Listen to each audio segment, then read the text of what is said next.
this is Cindy House, and you're checking out Basic Folk, a podcast where we have honest conversations with folk musicians.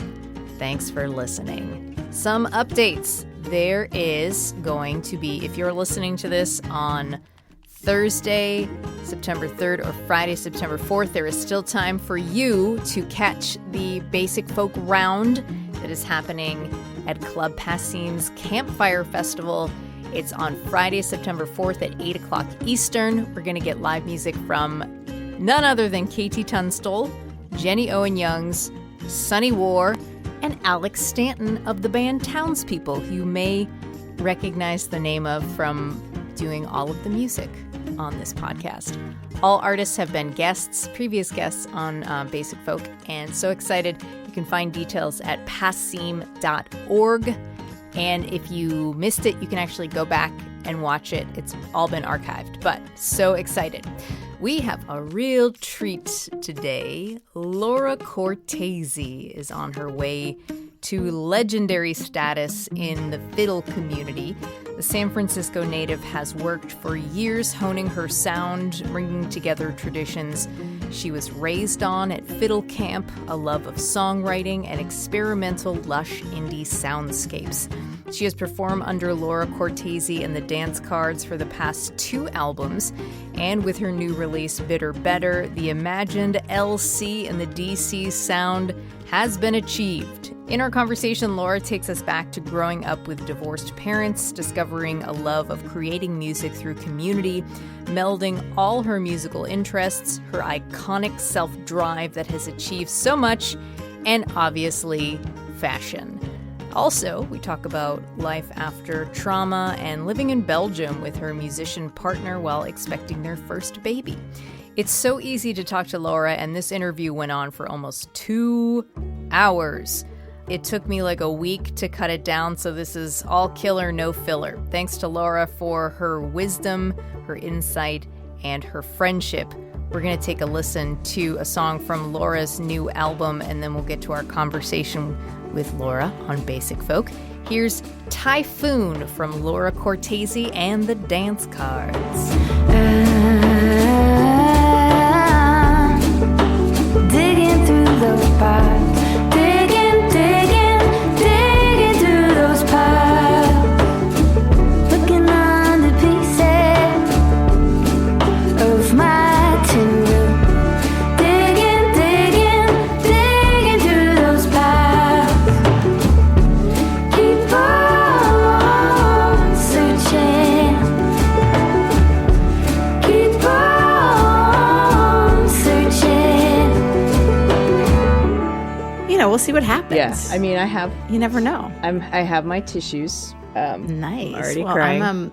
I'm like pregnant emotional lady, so I'm just gonna definitely. Okay, great. We'll just get into it. Okay. You were born in San Francisco where you lived until you went away to college. So when you were 17, 18. I guess I was 19 because I went to school for 1 year at the University of California at Santa Cruz. Oh, that is information I did not know. When you're trying to figure out where you're going to go to school, you're like, yes, Berklee College of Music. That's what I want to do with my life. And then you're like, ha, ha, ha, ha, ha, ha. No way can I afford that. And so you pick a state school in your state of California, that seems like it has interesting people. And you feel at home there to some degree, which is what I did. So UC Santa Cruz was a whole year. Banana slugs. Wow. Go banana slugs. That's so funny. That's the mascot. Banana slugs? No. What was your home life like growing up in San Francisco? My parents got divorced when I was 3 years old. So there was a period of time when I lived in the East Bay, which is where my mom could afford to buy a house, but she still worked in San Francisco. So we used to live in Richmond, California, and commute every day into San Francisco. But then when I was 10 or 12, we moved back into the city. That actually, when we moved there, we lived I don't know, maybe a 5-minute drive from my dad's house. So I saw my dad one day a week, but we were very close neighborhoods. I could have run away to his house if I had ever chosen to. What was the difference between your mom's house and your dad's house? My dad had cable. MTV? MTV. My mom and I had a hand-me-down black and white television. Wow. Eventually color. But I also wasn't very into TV as a kid. I was like the type of kid that was like, I don't want to sit in front of the television. My mom's like single mother, you know, like she's like, I just want to shower. Can you please watch one program? And I like refused to do it. I wanted to be outside playing all the time. Eventually she set me up with a tape recorder and she showed me how it would record my voice. And she was like, tell it a story. I just need 2 minutes by myself. So you know, and as a kid, I also like the only kind of show I was willing to watch was a cooking show. Eventually, like my mom could get me to watch a cooking show. So it wasn't that like having cable was the biggest deal, but I do remember like seeing videos and MTV. And, you know, if I think about it, like at my dad's house, I had exactly the room I wanted that like I had a chandelier, like a mini chandelier because I was obsessed with chandeliers. You know, it's like, and if you look back on it now, you think when your relationship isn't that emotionally close, but a parent is trying to express that they love you, they're going to do these things to like make the room feel like yours, exactly like what you want. Whereas my mom and I were extremely emotionally close. But that can also be, you know, sort of like gender roles that people are playing. Like my dad came from a super traditional Italian family. He was born in Italy. Cooking was a huge thing for him, like having making a really nice meal and having a nice meal together. At my mom's house, like we would have like deep emotional conversations for whatever capacity I had as I aged, you know? Yeah.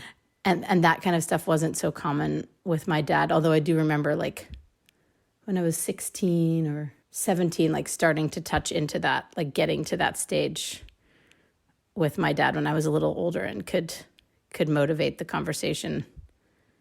You know, just the questions you have as a kid of divorced parents, like, but you like, really, what happened? You have this like wonderful sense of adventure in your music, your personality. Also, when your band goes on tour, you work in adventures and swimming stops.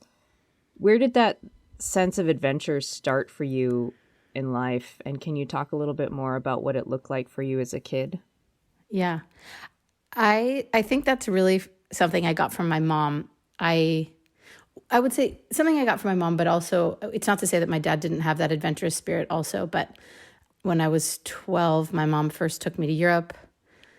We were actually finishing, my grandmother had been on maybe her first European trip ever with her then sort of boyfriend at the time, and he passed away on the plane.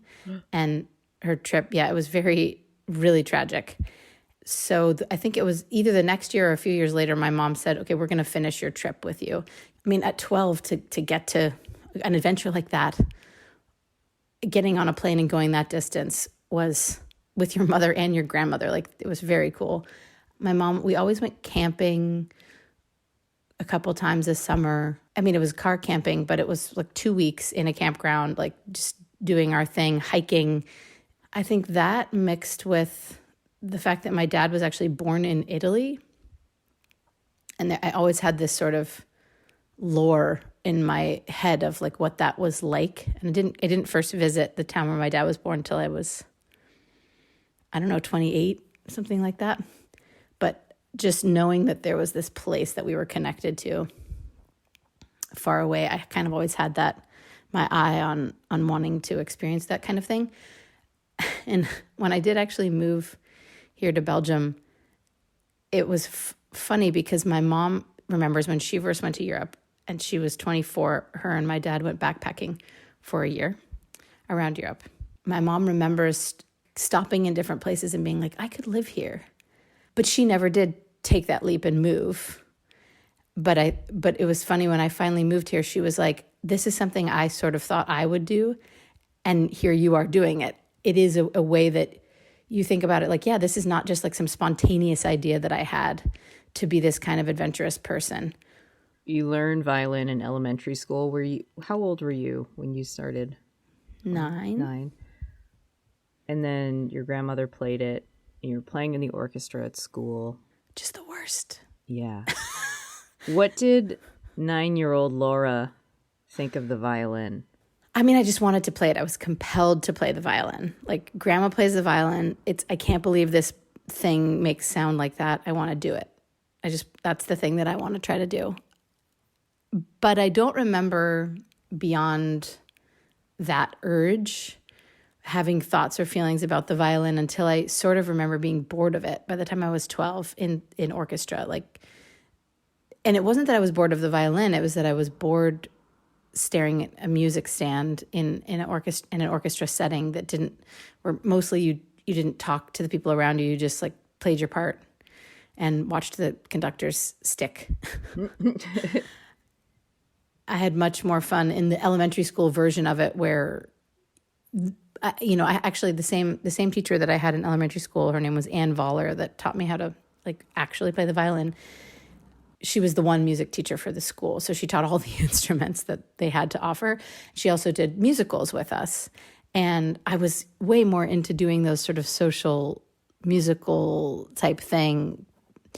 As you got more serious, you got better. And now you have to show up before school to sit in an orchestra and stare at a music stand. You have to get up super early when you're going through puberty and you're like, I just want to sleep till 10 a.m. and stare at a music stand without much social interaction. And I was like, I don't know no. I was about 12 and I met a little girl who, when we were camping with my mom at Lassen Volcanic National Park, and she basically was just bragging, I'm going to fiddle camp next week. And I was like, what's fiddle camp? I want to go to fiddle camp. And so my mom got the information, and wrote it down. And the next year I went to fiddle camp. Everyone at the camp was holding a violin, so you go from being sort of, everyone is your same age, varying levels, conductor, teacher at the front, staring at a music stand, kind of very structured, to no structure. I mean, not no structure, but you can pick which class you feel like going to. When it gets warm in the afternoon, you're not playing the fiddle, you're in the pool or you're playing soccer. Everything is by ear. There are people that are 75 who are beginners or at the same level as you, who's 12. And there are people who are 15 that can play circles around everyone. And it's just much more about, being and being a person. And that was really what excited me. The idea that everyone here is excited about the violin. Everyone here is excited about the fiddle, about music, but it's the fundamental goal is to connect. And I couldn't have articulated it at that age, but I enjoyed being in that connection and I was swept away by it.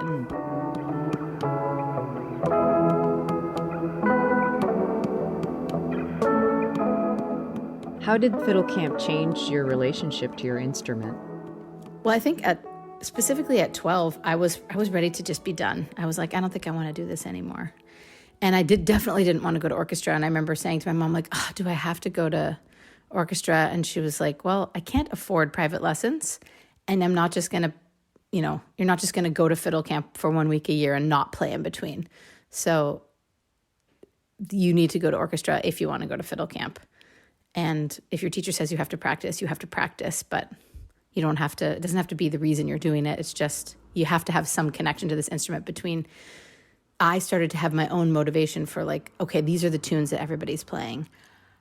I want to learn that tune because I know that when I come back to fiddle camp, I'm going to get to jam in the big jam with all the people playing the fiddles in the big hall. And I started to have, it wasn't just a conductor hands you a piece and so you practice it. It was what are the tunes that all my friends know? I want to learn those tunes. I want to know this because it allows me to be a bigger part of this community. And it just... It's such a social aspect. Yeah. For me, that was what it was. And then eventually there were players who I started to hear that I preferred their style to someone else's, but that between the ages of 12 and let's say 15, it was just about learning the repertoire so I could belong. Yeah. But I do remember at 15, all of a sudden that shift of having players that I thought their style was so cool. You developed a palette. Exactly. My personal taste in who I started to obsess about and learn every tune off of their album. When you were 16, you experienced a female teacher for the first time at fiddle camp. Catriona MacDonald of the Shetland Yeah. Islands. What did her presence and instruction mean to you at the time? Yeah, Katrina is, I mean, she's just a sassy, badass, powerful woman. And it was a completely sort of, up till then, most of the teachers, let's say other than Alistair Fraser, whose camp it was, a lot of the teachers were sort of like old guys who were great at playing the fiddle. And they would play the fiddle the way they played the fiddle, and they would try to express how they played the fiddle to you in a group class setting. But Katrina was, I think, aware. She grew up in a time where there were very few female fiddle players. So she was aware at how many young women there were sitting in the front row, and was aware of sort of that she was representing a possibility, a world of possibility that we hadn't necessarily experienced. And there was a lot of humor in her teaching. She was also one of the first, fiddle teachers in a camp setting that I'd had that had actually studied music in college. She was there doing arrangements and like teaching us these like really specific harmony parts. Alistair was someone who would inspire us to be curious about how we could write a harmony, like sort of curiosity-driven discussing, well, what would you want to bring this tune? He was interested in arrangements, but some of the other old guys were just like, here's the tune, play the tune, we're going to go dance, which also has value. But Katrina was making these like very lush arrangements and interesting harmony parts with like unexpected notes. And it was a very like open world of possibility that I hadn't experienced in terms of textures and coming up with arrangement ideas, not to mention just like she was snarky and would tease people. And when the class would get a little unruly, she would have a humorous way of like bringing us back. And it was a really different energy. And it was so inspiring to just see someone who was, I guess, 10 years older, I think, and go like, wow, okay, so that's like, this isn't just a thing that I'm doing for now. This has possibility. Like she has come all the way from Scotland. She's been hired to come here. There's a future that could exist with playing music if I want it. For as long as I have known you, which is a long time, Laura. Very long. You have been always like fearlessly yourself. And in thinking about like the stereotypical violin player or like female fiddle player, you think of like meek, mild, well-behaved, but you have always been like brave, innovative, and just like wild. And in the same way that Katrina had that impact on you, what effect do you see the way you carry yourself in the world on a younger generation of fiddle players? Yeah, wow, good question. I mean, I will say that at this stage now, the age that I am now, I'm aware when I'm hanging out with a fiddle player who's 18 or 16, I'm aware that they're looking up to me. I'm aware that what I say to them has a lot of impact. And so I'm actually almost always really careful not to tell them so much my opinion, but to try to help them come up with the questions to form their own opinion. Oh, like a cognitive therapist. Oh, is that what they do? Well, but just because I don't want a bunch of little. I mean, I remember I've experienced it where I show up somewhere and there's a bunch of people that are like, I learned this tune just like you play it, and then they play it, and I'm like, oh my God, you really did, and that it's incredibly flattering. But I used to do that same thing too. I mean, that's how you learn. You imitate the people that you admire, and who you admire switches over time. And certain remnants stay with you from each of these people, but slowly you develop into your own person. But I am very conscious that what I do want, I don't want them to mimic me entirely, because I know my limitations, and I see that if they only do that, they'll be limiting themselves. So I'm often trying to ask them questions that cause them to go broader and sometimes they have skills already, that things that would be difficult for me to do because maybe they've studied classical music, or things that I wouldn't naturally be drawn to that they are able to do, and to try to help them question certain things. But I do know that if I look back, like, for example, Jenna Moynihan, who plays in the dance cards, we always joke that, like, it was first a class that I taught where she, like, played and sang at the same time. Well, I certainly did not think at that moment that I was a mentor to her as a musician. Like, our age difference was maybe 12 years or something like that. I wasn't yet thinking about the impact I had. And it wasn't until, like, she's in my band and she's playing and she's incredible. And then she said to someone else, "Oh, well, Laura actually taught me, like, the first time how to sing and play at the same time." I was like, "What?" Because I had transitioned to thinking of her as a peer, and I didn't really remember this period where I was in my 20s and already teaching, and she was still a teenager coming to camp, So I would say it's taken a while to realize that impact, but I'm very aware of it. And a lot of the choices I make, even with my band, have to do with remembering how it felt to see the possibility and wanting to present that possibility with the music that I do for who's going to come next. Before we talk about, like, Berkeley and Boston, I mentioned her as a joke earlier, Hanukkah Castle. Yes. And with Lissa Schneckenberger, it seems like the three of you are, like, these incredibly connected, innovative players together. You had a band together called Haleli. Can you talk about how you connected with both of them and what it is like to play fiddle with Lissa and Hanukkah? Well, we all met at fiddle camp.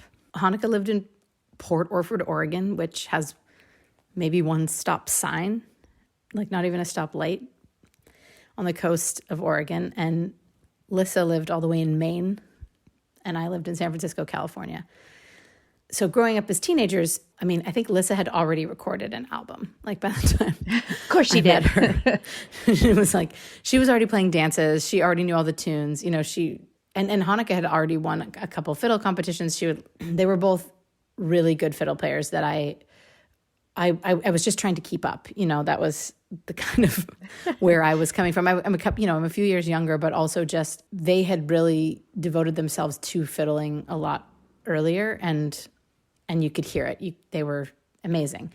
I was just psyched that I got to play with them. Plus, we were friends. Hanukkah introduced me. I think we both liked the band U2, and then she was like, "Oh my God, have you heard Zooropa?" or like whatever new album had just come out, and just being, doing fun and silly things. And they both composed tunes, and I had never tried to write a tune before. They were just already kind of firing in these really creative ways. They went to college first. Hanukkah went to Berklee College of Music, which is one of the reasons I was like, "Oh my God, so how is it? Like, tell me, should I go?" She was super excited about it. Lissa went to New England Conservatory. When we were in this sort of band together, at the beginning of college, most of the time I played the melody because they could think of the harmonies significantly faster than I could. I happened to know the melody, so I would just play the melody. And would they improv the harmony? Yeah, they were already quite good with hearing the harmonies and playing them. And Hanukkah played piano, so she would also have, like, chordal ideas. I was like, "What's a chord?" Isn't that the piano player does that? That's the piano player's job. I play the melody. So it was very much like getting to watch people that were just a little bit ahead of you, but that you still had enough to offer. If you try to play with someone that, like, didn't grow up at fiddle camp, you don't have that automatic shared knowledge that allows you to just, like, "Oh, okay, that's the kind of tune we're playing. Okay, this is where the groove sits. Okay, let's do it." You guys are icons. Let's talk about that. So you attended Berklee College of Music, and I read this essay. So when you first arrived in Berkeley, which is, like, in the middle of Boston, you got a voicemail from Hanukkah inviting you to one of her classic all-night parties. And then that night you met Casey Dreesen. You met Carrie Rodriguez, who is an incredible singer-songwriter from Austin, Texas, and a fiddle player, and cellist Rashad Eggleston. Those are facts. You're nailing it. And then like later on you met Aoife. Truth. All these like incredible, like top of the line, musicians. You met them when they were like children. We were all children. Yes. It's true. What was that energy like back then? Oh my God. Being that age in a city like Boston, which is just overflowing with music, not to mention Berkeley is right in the middle of Boston, but New England Conservatory is like 4 blocks away? I mean, it's so close. Lisa Schneckenberger, Aoife, they went to New England Conservatory, which is also where Corey DeMario, who played bass with Crooked Still, the band that Aoife used to be in, all of them went there. And then you have like Rashad and Casey and Carrie and me and Hanukkah at Berkeley. And it's just all right in this one neighborhood. And we even, Hanukkah, Lisa, and I had the same teacher. Like the same teacher taught at both schools. Mimi Rabson. She was amazing. So, but just the idea that everyone that you came into contact with was fully excited about music, was making music their life. Music was their passion. I mean, when we were at the party, there were times that we would jam. There was definitely a moment of the night where jamming would happen, but there was also like Hanukkah just playing whatever absurd pop music and making food and people socializing, and then maybe it would turn into a jam. I mean, every single person you met was just as hungry as you were. Was this in Hanukkah's apartment? It was like above the like hot dog place. Yeah. Yeah. And like the Berkeley bookstore. It was like on right Mass Ave. Yeah. Exactly. It's ridiculous. Location. It was ridiculous. I mean, it was amazing that we even got to have parties. I mean, when you go away to college and you all of a sudden are in charge of yourself, that's an incredible thing. And all these other people are also now just recently in charge of themselves in this city. There was so much silliness and but there was also so much creativity. Like I remember going to people's recitals and getting to hear what they were working on, or getting to be in an ensemble, with like Casey Dreesen. I think we were in the country ensemble. But Casey's actually the person who first showed me that you could sing and play the fiddle at the same time. And we were actually in Scotland at this festival called Celtic Connections. And he was like, check out what I figured out how to do. And he did this arrangement of Blackbird Singing in the Dead of Night. Of course, it was Casey Dreesen who can do anything with the fiddle. He was chopping and playing all these chords and all these cool lines. Can you explain chopping?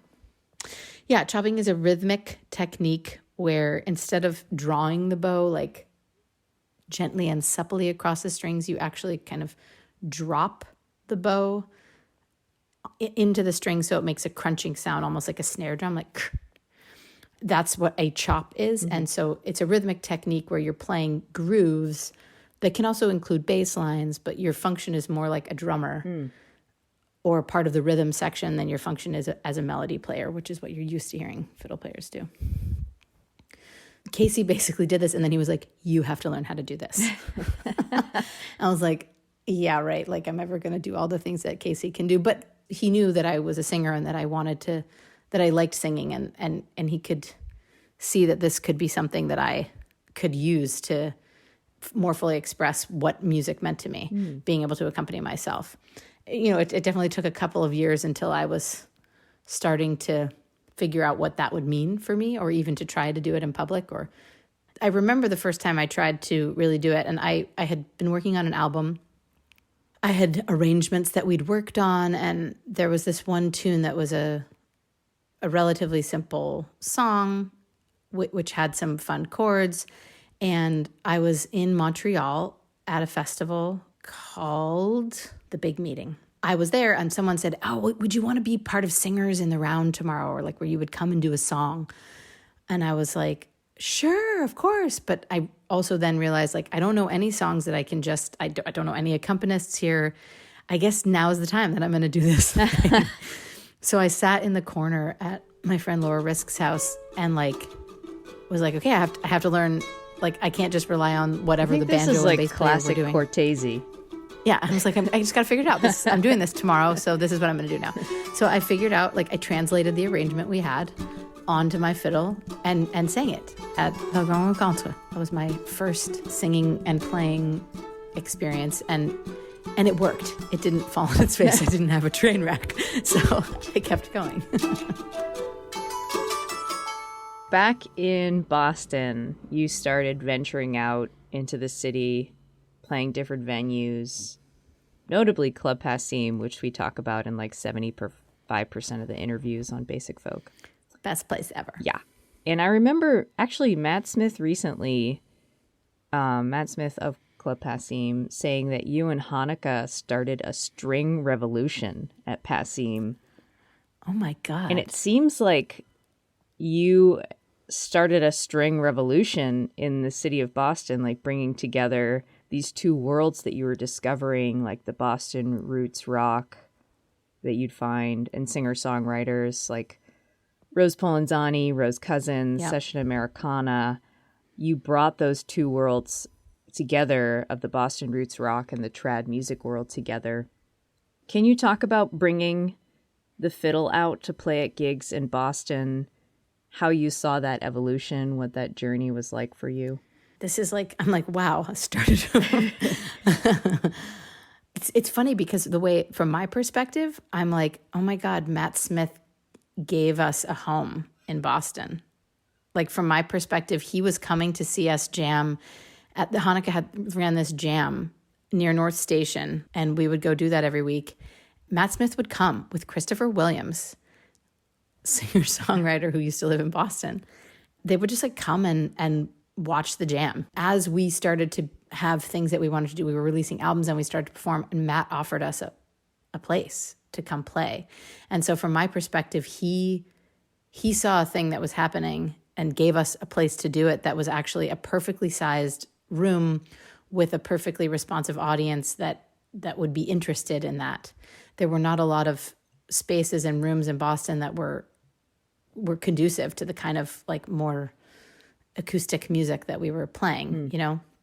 I mean, I did my first CD release concert at Johnny D's.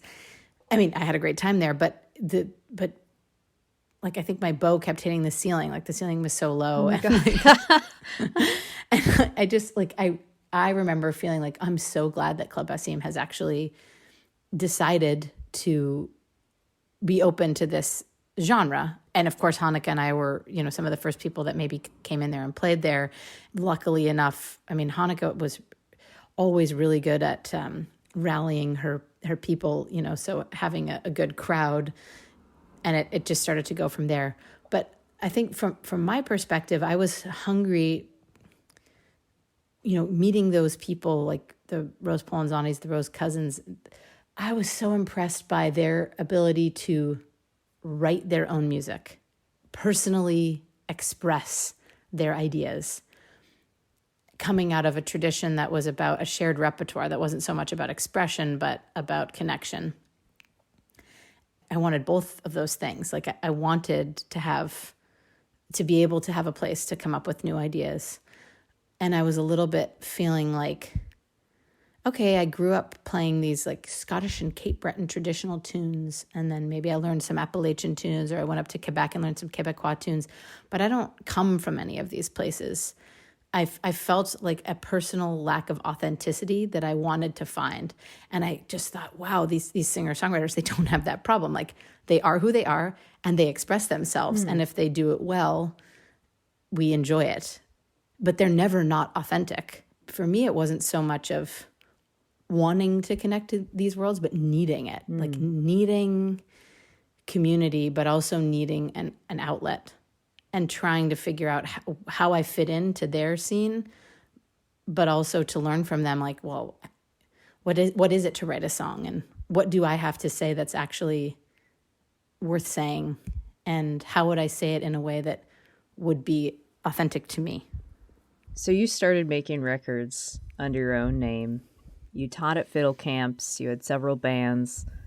Hillel, the Anarchist Orchestra, played in Uncle Earl for a little while. And of course, let's not forget how we first met, playing in the Jolly Bankers with Kristen Andreasen and Pierce Woodward, which, I mean, it's a classic love story where I had like a small crush on Pierce Woodward and decided to... Who didn't? I mean, he's like a dreamboat.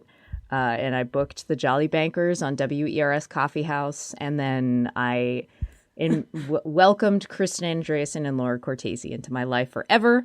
I remember you played upright bass in Uncle Earl for a little while. Shocking, yes. Yes, playing in different bands like Session Americana, backing up people like Rose Cousins. You're getting your fiddle in a lot of different places, working out your own sound, writing your own songs. Can you explain what it was like for you as a performer in a world before you heard the music of Leslie Feist, and then what it was like for you after you heard her? Yes. Before, the sort of palettes I had available to me were traditional music or these like singer-songwriter guitar-based things. So traditional music, I mean, they were both very like guitar-centric, like strummy acoustic guitar-centric worlds. I had the idea that there were words to a song, there was a melody to a song, there's a voice, there's a backing band. But the acoustic world to me and what we were doing in the singer-songwriter fiddle worlds was really separate from like indie and pop music and alternative. It was just that was a thing that maybe I would listen to over there, or it was something that I was only going to listen to. It was completely not accessible to me. Something you couldn't participate in. Yeah, couldn't participate in. No chance. I remember driving in my car, and I think it was on the river when I first heard Mushaboom by Feist. It was an acoustic guitar, actually, and it was an upright piano in my memory. Like these are central instruments in that song Mushaboom, but they're being used not in the just strummy strum folky acoustic way. They're playing riffs and they're playing lines. It's not exactly chamber folk either. It was just good pop music. It wasn't like electric guitar, synth, drum forward. It had a more playful, imaginative space. It just opened up the idea that anything was actually possible, that each of these instruments was simply a texture that could be used to play a line. And it wasn't that they had functional roles that they were supposed to play, like the fiddle is the melody or the guitar is the accompaniment. You could pull different instruments in to play a certain role and get a kind of a different sonic space.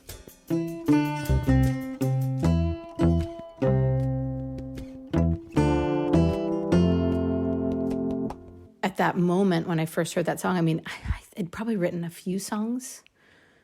I had written songs when I was 16 too that were just horrible, but I had probably written a song or two that I was starting to perform out. But it was the whole writing material that then I could think of in this new way. I needed to do a lot of writing, coming up with words and melodies. It wasn't just like, oh yeah, the first song I write, so good. It was like, so bad. And I knew that I had no practice at it, that I had been playing fiddle since I was 9, but I had only really taken writing songs seriously for a few years. And seriously meaning that it was something I was trying to do. I put out an album called Even the Lost Creek. Was it 2006? But that was like a collection of songs. I mean, I sang several other people's songs. I wrote 2 of my own songs. There's a few fiddle tunes on there. It's like very much a transitional record. You covered The Cure. I did cover The Cure. I remember Zach Hickman, who produced it, Zachariah Hickman, saying to me, I'm not sure that you're ready to make this album. I had had a previous album that had come out so long before that, like, for me, it was like, I need to put something out. And he was like, I think if you give this another year, you'll have more songs.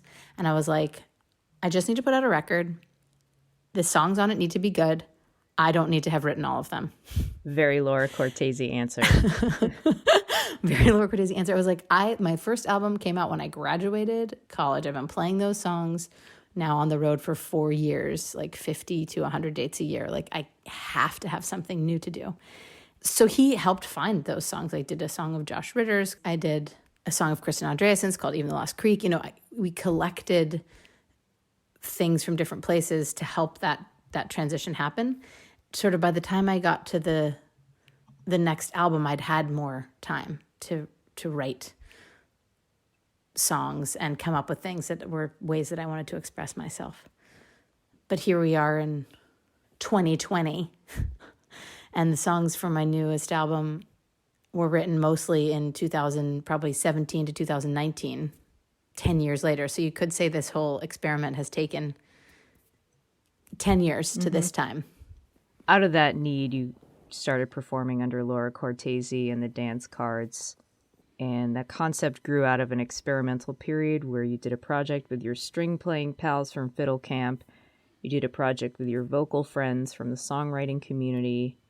And then you wanted to combine those two elements because it felt musically right to you.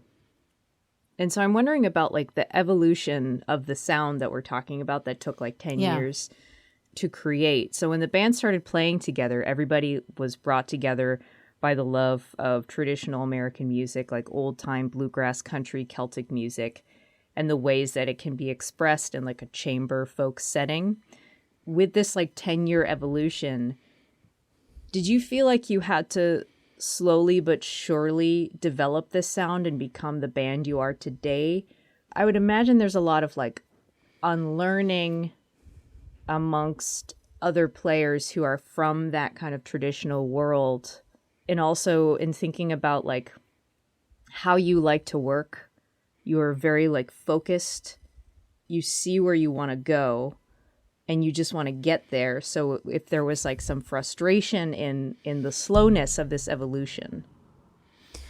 I wouldn't say there was necessarily frustration in the slowness of the evolution, but I wasn't really thinking, I wish that the string playing world would just get there faster. I was living in these compartmentalized zones. They were getting closer and closer together over time. And it's now on this, like, California Calling definitely was the first time that they were like kind of overlapping, and Bitter Better now I'm like, this is it. Wow, this is what I was aiming for to some degree. I didn't necessarily know that it was possible. Like each album, I was stretching myself and the players, and also whoever I was working with. You know, Sam Kassir, like he had made all this kind of what I consider like normal music. You know, he knows how to make normal music that people that don't know anything about music understand and are used to hearing and can articulate the instruments in it, maybe even. But he comes out of understanding how to make those sounds and actually working with a band where no one plays guitar or drums or, you know, keyboards. I mean, he plays keyboards, but like everyone is playing a fiddle or a banjo or a cello or a bass, pushing him to think about what to do with our instruments and pushing us to think about how to make music that someone that doesn't know anything about traditional music would feel an emotional connection to. I don't think I knew where the sweet spot would be. I was just striving to see where we could go. And I think that's what's fun about the soundscape concept is that, okay, now we've done this one, so now we can go to another one, we can push a little further. It doesn't stop just because you arrive at an album. All of the players in the Dance Cards are women, but in all the articles that I read and looked at, like over the years of being Laura Cortese in the Dance Cards, I think only one mentioned, like an earlier article in the formation of the band, mentioned that you were an quote unquote all-female group, which seems to be intentional. Can you talk about that presentation and why that's important to you, that the dance cards being all women is not like a major part of the band's identity? Yeah, I wasn't sitting there going, I want to make a band that represents women in music, or I want to be a feminist band. When I first did this stringy version of the project, or when I first did the vocal version of the project, I was playing the music with the people that I was most naturally connecting with. The people that when I would sit down at fiddle camp, oh yeah, would you play this song with me, happened to be these women, or in Boston when we would get together to do harmony singing, it happened to be these women. And it wasn't until I actually got out on the road and someone was like, oh, you're an all-female band, and I kept getting that question, that I realized that for whatever reason, and I don't think I fully understood it at the time, I was like, is this really something that you're surprised about? Because I was surrounded by so many incredibly talented women who were out there making music under their own names or in bands. And I was actually surprised at how people thought it was something to remark on. And then I started to look around more and getting hired at more festivals, or trying to get hired at a festival and being said, oh, we already have our all-female group. What? And being like, what? You have like 6 all-male groups. What are you talking about? and like sort of realizing that we were making a statement, going and playing in a school, and realizing that showing up as 4 women, what that would mean to the girls in that class, to watch 4 women stand at the front of their class and play music, to be on a festival stage headlining, and what that would mean to the women in the crowd. I started to see that there was a gap, that there was an imbalance, that it was actually important that I felt most able to express myself in that environment. Like, it wasn't just by chance that when I thought I want to express myself and I want to take this risk, I'm going to surround myself with these women whose opinions I value. I made that choice because I felt I could express myself in those spaces, and that my opinion was valued in those spaces, and I wasn't having to fight for that kind of permission. It was a realization that happened through doing it, that actually this is a precious thing, that women can have this space. I want to continue to do it this way until I stop getting that question. When I stop getting that question, I'll know that we've reached a place of balance. I hear it's going to take 200 years. I heard that too. So I'm not looking at stopping anytime soon.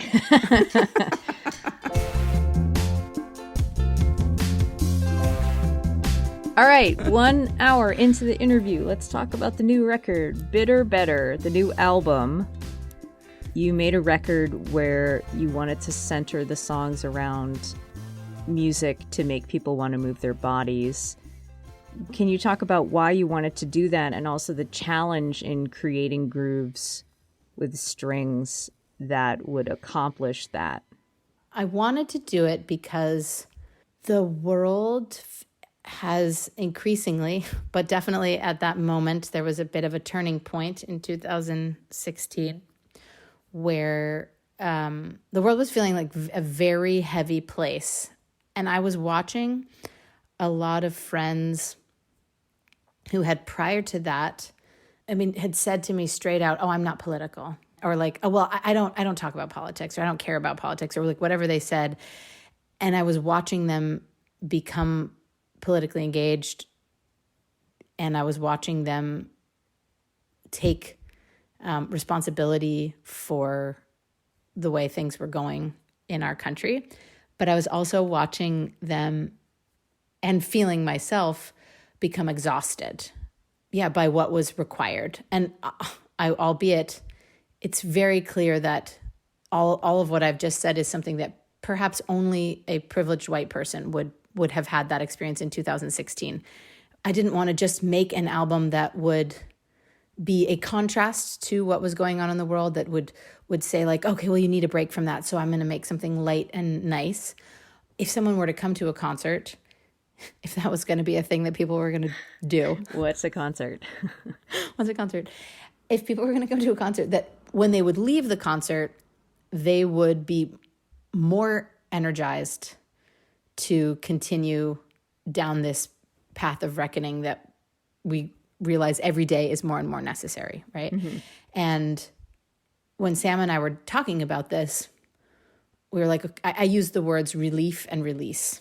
We discussed how, like, what makes you do that. And I said, I think moving your body makes you have that feeling. Like when I went through my divorce, I think about, like, I have this one moment where my friend Chris Pappas was like DJing at Miles and Music Camp, where you have been. And he was DJing and I was just all by myself. I think I was the only person on the dance floor, which is very weird to think about. Everyone else was probably swimming, and I was just dancing, like, in my own space and, like, just letting my body move and, like, shaking off, like, a lot of pain. Just thinking about how that kind of, like, moving your body in that way and feeling so free and so lost in that. Like, if that gives a person that feeling that they can keep moving forward, that's the feeling I want to inhabit with this album. And Sam was like, okay, well, that sounds like grooves. That sounds like bass lines. Like, what makes your body move? These, kinds of things. Sam and I did a lot of back and forth. He was like, okay, I want you guys to, like, record. We talked earlier about the sound of chopping, like, record all these sounds that you can make on your instrument, chops, hitting the instrument, record these. And I'm going to see if I can build some grooves out of them. So he built some samples, that were actually the drum beats for a song out of these kinds of chops and grooves. Those were some of the things that we kind of worked on ahead of time, and other ones were, coming up with those sort of, like, foundational pieces happened here in my house in Ghent, Belgium. Sam and Valerie Thompson, Zoe Gigano, and Sumaya Jackson came for a pre-production, like, retreat. And some of those came up with, us in the same room with those things that Sam had already created, kind of coming up with new ideas on our instruments for some of the other songs, like whether it was, a banjo loop that went throughout that was percussive, or, a viola line or a bass line. That sounds so fun. It was really fun. It was the last time I had fun. No. So thinking about, I've mentioned this a couple of times, of, like, how you are you're a planner, you're pragmatic. Thinking about you at Miles of Music in such pain after your marriage ended, and you're just, like, letting off all this tension, and you're in the moment and you're feeling, but I can also see your brain, like, storing away this information to, like, use in the future for whatever project it is that you're going to work on. So in thinking about these songs, On Bitter Better were created to tap into a certain sense of resilience and relief. What is it like for you when you go through something, like, so traumatic as a marriage ending, being such a planner, always working on projects to move you forward? Where are you in that headspace when this is all going down, like, trying to channel your energy into music and projects and getting you to the other side? Like, what did writing these songs teach you about yourself and your own reaction to a crisis? Wow, great question. I think the actual crisis itself, I did some things, like, I was like, I'm not drinking.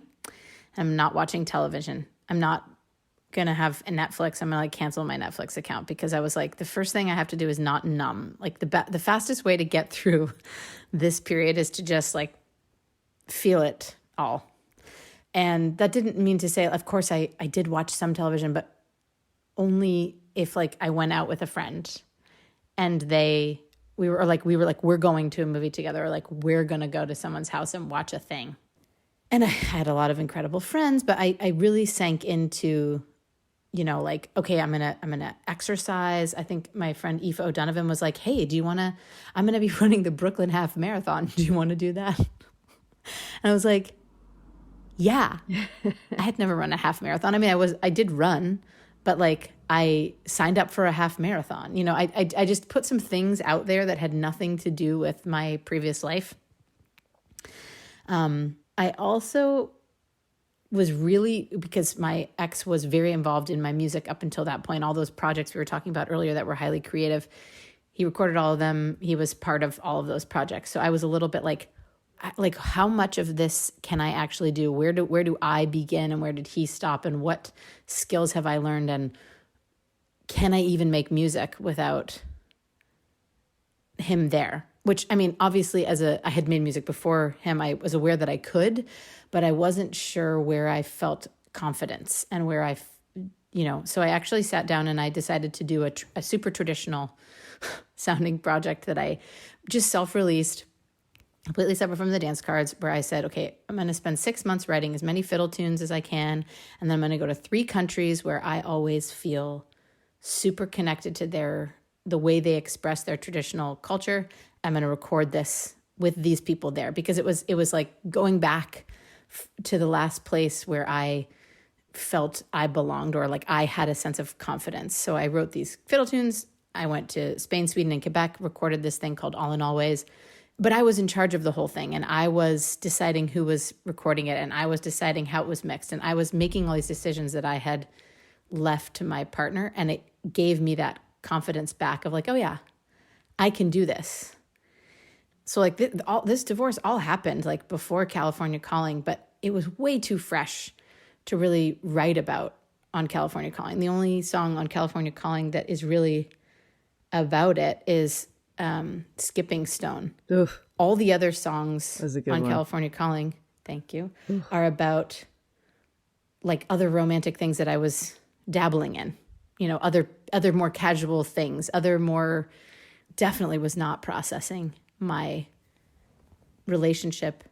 In fact, the only reason I got Skipping Stone was I decided to write a batch of songs that my intention was to throw them away, so that I could write all this like terrible stuff that you write when you're feeling really sad. F you. Which are just like, nobody wants to hear that on stage.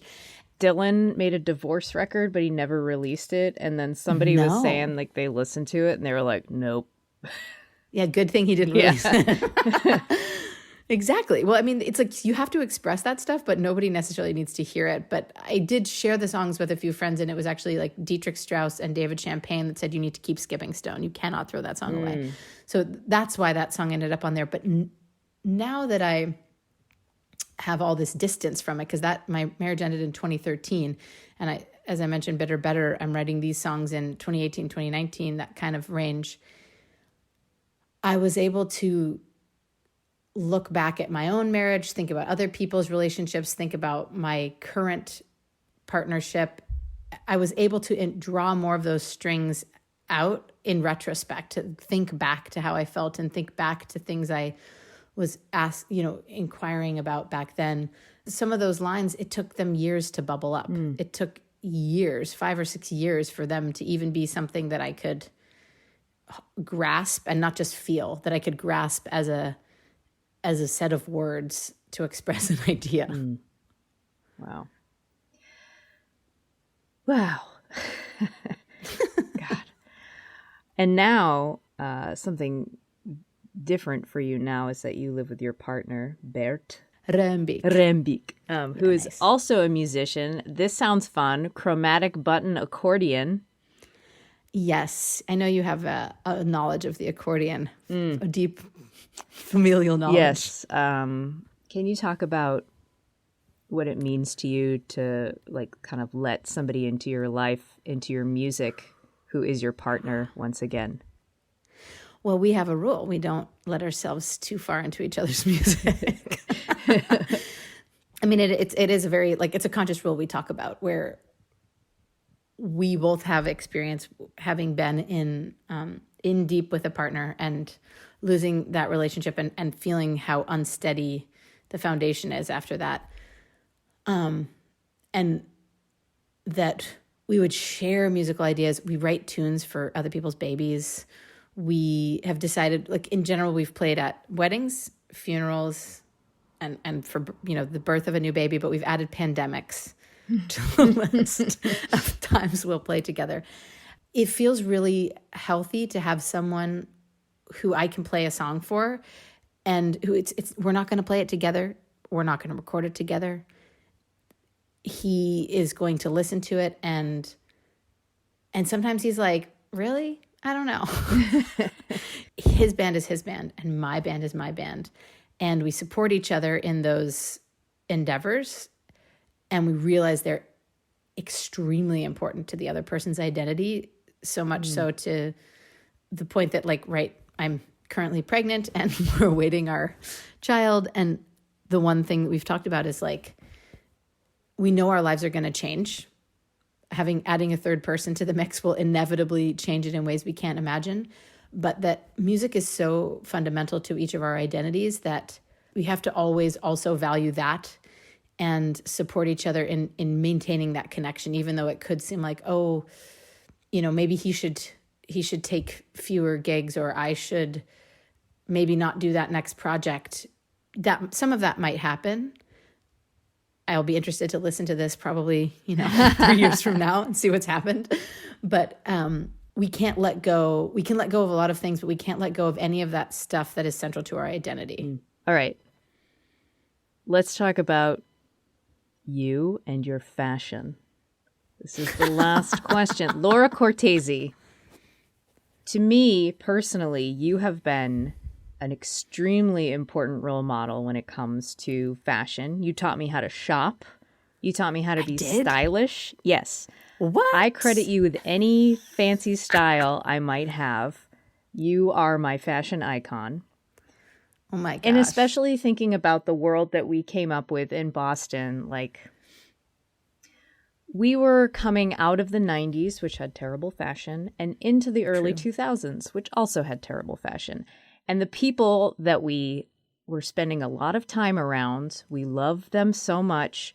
But looking at, like, pictures of Campfire, which is the Club Passim's biannual music festival where lots of singer-songwriters performing in the round over 4 days. And Matt Smith on his Facebook has, like, hundreds of pictures of early Campfire. And you look at the people playing at early Campfire and you're like, why are you wearing that?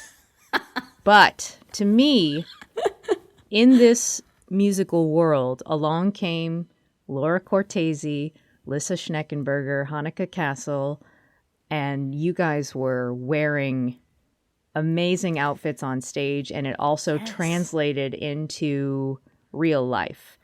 So, right, not just on stage. Right. We wore those clothes and all the time. Aoife too, and Aoife. and Kristen. She's on another level. She's Totally. amazing. Kristen also. And Aoife O'Donovan, Kristen Andreas, and Laura Cortese used to live together in a very fashionable house in Watertown. What has been your evolution like? What has been your relationship like with clothing? How do you feel about fashion? This is so interesting. As you were talking, I mean, I will say one of the things I love about a place like Club Passim, which I don't love about a city like New York City. No offense, New York City, I do love you. Anyone listening from New York City, don't think I don't love you. But I sometimes feel a lot of pressure when I arrive in a place like New York where you have to look a certain way to belong. And what I loved about Passim is that, no, you just have to show up and sing a song to belong. And so there's a certain thing that I love about those outfits on Matt Smith's, in Matt Smith's photos, where it just proves that, everyone belonged, and it wasn't about image. That's not why you didn't belong because of image. You belonged because of the art you were bringing. I'm thinking of, like, one image in particular. We just had Laurie McKenna week at Club Passim for her album release. And there was, like, one throwback picture where she's playing in a round and she's wearing this, like, oversized t-shirt and, like, really big baggy black pants. Yeah. And, like, she's a queen. She's a queen. And I love that. I love that's the way that is, that scene doesn't require that you show up and be some glamour, some kind of maven. But also, I was thinking about how at UC Santa Cruz, like all the way back at the beginning of this interview, and I gave you that little nugget. I mean, I was the only person on the UC Santa Cruz campus, which was like a very hippie campus, who had shoe polish. I polished my shoes when I was like, I don't do that often, but I still do that occasionally if they start looking really grubby. But I always would put myself together, but also my grandmother, who played the violin, she always put herself together. Like she always got her hair done. She always had like red lipstick on. She just always had nice clothes, and she put herself together. And I grew up thinking that it was a way to express yourself. Like the cloth that you put on your body is another option of saying something. And for me, who finds textiles beautiful and finds colors, I get enamored with bright colors and choosing to put certain colors together. Like it's yet another option of expression. It's another artistic outlet. And so I think especially being a student, college student, or early like musician, a lot of what I did was vintage clothes, because I could go into a used clothing store, find something with a bold print that happened to fit my body and feel really beautiful in it, but not spend a lot of money, but have that option of expressing myself. And I will say, I've watched a transition, happen for me in terms of I don't really love wearing vintage cuts anymore. I like wearing, jumpsuits, maybe more than dresses, but it's still about expressing an identity and creativity.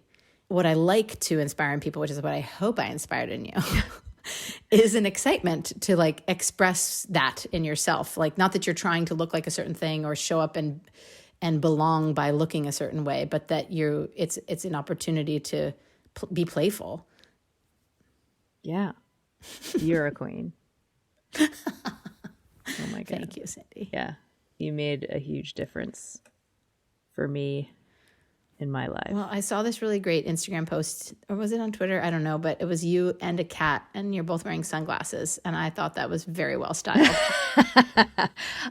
So the sweater that I'm wearing actually reminded me of you, because I think one time you gave me a sweater that kind of looked like that. Yeah. And I was like so honored to have Nice. that. Okay. Laura Cortese. Yes. Here we go. It's the lightning round. Okay. What was the first song you learned on fiddle? I think it was the Irish Washerwoman. Batman or Superman? Batman. What is your karaoke song? Oh, it's Dina Carter, Strawberry Wine. Yes. Dogs or cats or something else? I do like cats, but I'm allergic. So I'll go with cats. What is your coffee order? Oh, I like a cappuccino, like a double cappuccino, but it kind of has to be at a place that's like really got great beans and like a great cappuccino machine and particular. But I also just like drink coffee that doesn't taste that good when I'm on the road sometimes. It's just the way it goes. First album you bought with your own money? I think it was Cake. Was the album called like She's Going the Distance? What was it called? Fashion Nugget. Fashion Nugget, thank you. I think it was, that's definitely the first concert I went to, and it could be the first album I bought. That was my next question. First concert. Cake. Oh, nice. Cake. At the Fillmore in San Francisco. Nice. Last book you read? Last full book I read. Incredibly long time ago. I'm like notorious for reading like 70% of a book. I'm currently reading 2 books, though. I'll just tell you what I'm reading. Which one is called The Polyglot Lovers, which it's translated into English, and it might be a Norwegian writer. Can't remember the name. And the other is Between the World and Me, which is Ta-Nehisi Coates. Flying or invisibility? Flying. Yes, correct. Star Trek or Star Wars? Oh, I guess Wars. I don't know. Maybe neither. Either, neither. Don't care. Wow. No opinion. Where's the most beautiful place you've ever visited? I think it might be Breim, Norway. It's like 5 hours from, oh my gosh. It's Bergen, 5 hours from Bergen driving. There's beautiful mountains, lakes. I did a collaboration there for a country music festival and got to visit there, which is where this Sigrid Moldestad, a Norwegian fiddle player, she's from this tiny, tiny little village. Like almost no one lives there. But it's just stunning. Norway. Unbelievable. That sounds awesome. Laura Cortese, you have completed the lightning round. Woo! And you also get the prize for the longest Basic Folk interview ever. We have been talking for... I was like, wow, this is going on forever. I know. We've been talking for almost 2 hours. Yeah, well, cut it out. Just cut it. Thank you so much. The new album is so beautiful. It makes me cry and laugh and dance and feel. Oh, that's all I could ever possibly want. Yeah. Thank you, Cindy. Yeah, it's really been nice to talk to you. Basic Folk is produced by Laura McCarthy and also me. I produced this episode this week, which was a lot of fun. So thanks to me for producing. Lindsay Myers is our business manager. Alex Stanton of Townspeople does our music. I'm Cindy House. I produced it and I host it, basically. And if you want more information and listen to all episodes of Basic Folk, you can get them wherever you get podcasts and at my website, cindyhouse.net. Basic Folk, part of the American Songwriter Podcast Network. Thanks for listening all the way to the end. You did it. Okay, I'll talk to you later. Bye.